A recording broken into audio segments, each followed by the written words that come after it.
This is called tapokki. It's a rice cake from Korea.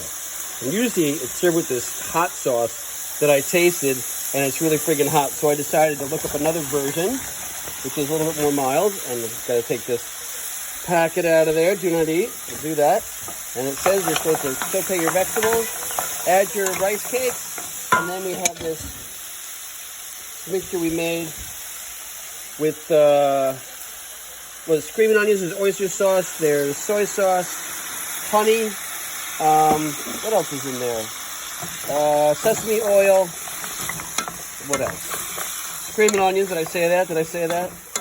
You mix it together and you just kind of cook it till the sauce is reduced by half. You put a top on now. I'm going to check it out. Add a little more water just because it seemed like it was reducing really quickly.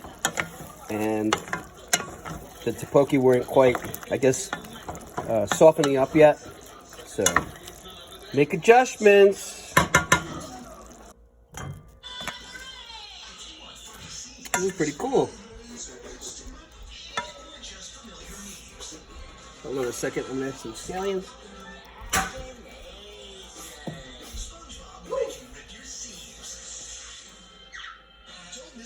Steamy.